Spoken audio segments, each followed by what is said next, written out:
La table ronde sur l'énergie commence dans 3 minutes 17. 15. C'est au deuxième étage.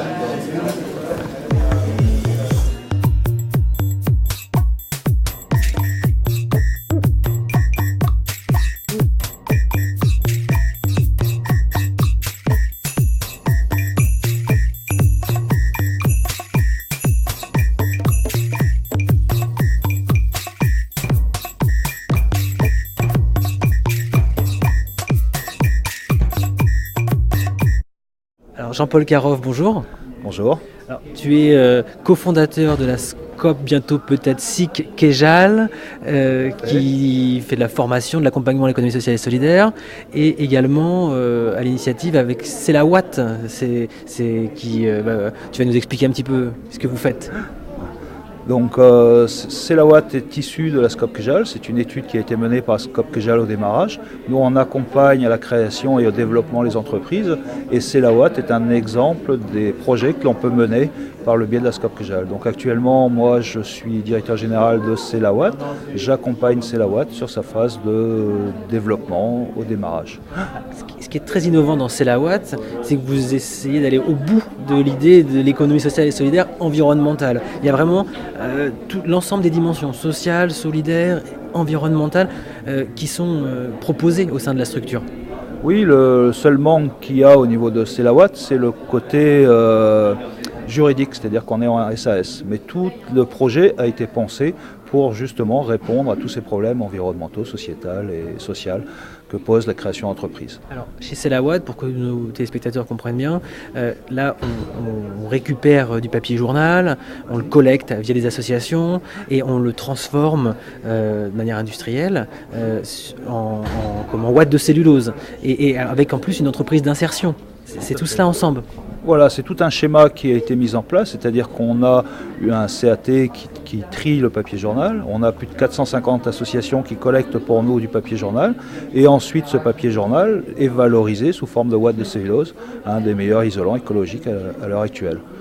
Et avec cette volonté aussi de travailler en circuit court, on en parlait hors antenne. Oui, on travaille sur des circuits courts, c'est-à-dire qu'on a du mal à trouver notre matière première secondaire, comme on l'appelle, matière circulaire si on veut. Donc on a cherché localement à se trouver des gisements. Comment collecter du papier journal localement sur des circuits actuels, ça n'existait pas. On est obligé de se fournir sur les marchés internationaux, surtout nordiques, où le tri est beaucoup plus avancé qu'en France. Donc sur ce constat, on a mis en place cette collecte associative qui reverse actuellement plus de 250 000 € aux différentes associations du Nord Finistère. Combien de salariés, combien de fournisseurs, quel impact sur le territoire ? Sur le territoire, ça dépend à quel niveau on se place. Sur simplement Selawat, on a déjà 10 salariés qui travaillent sur l'usine de transformation. On a en amont au niveau de Déjeuner d'Or une quinzaine de salariés aussi qui travaillent sur l'atelier de papier journal.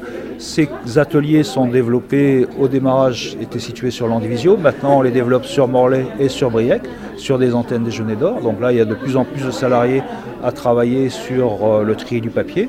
Ensuite, on a aussi une structure commerciale, c'est 6 personnes qui vendent nos produits sur les marchés nationaux actuellement. Et après, il y a tout le réseau d'artisans et d'applicateurs qui, là, est innombrable. On est sur l'économie circulaire, on réutilise du papier, on est aussi sur l'économie solidaire.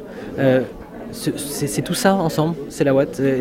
SAS, certes, mais finalement, c'est peut-être pas le statut qui fait que l'économie elle est solidaire.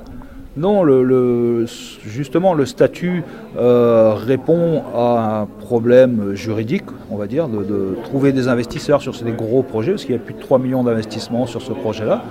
Donc le seul statut juridique acceptable pour des actionnaires actuellement était cette structure-là. On ne désespère pas à terme de pouvoir aussi transformer cela en une structure beaucoup plus, on va dire, solidaire. Mais c'est le fondamental, c'est nos fondamentaux à nous et le fondamental de la structure qui fait qu'elle se situe dans l'économie sociale et solidaire. C'est-à-dire qu'on a une réflexion écologique, environnementale, sur notre façon de fonctionner, sur notre façon de produire et sur notre façon d'amener de la valeur ajoutée par le biais des travailleurs, par le biais de l'écologie, sur l'isolation des bâtiments, comment faire avancer l'économie actuellement, la société, vers ces axes-là. tout en gardant à l'esprit qu'il faut que notre structure soit rentable économiquement, toujours. Un site internet peut-être pour en savoir plus sur Selawatt?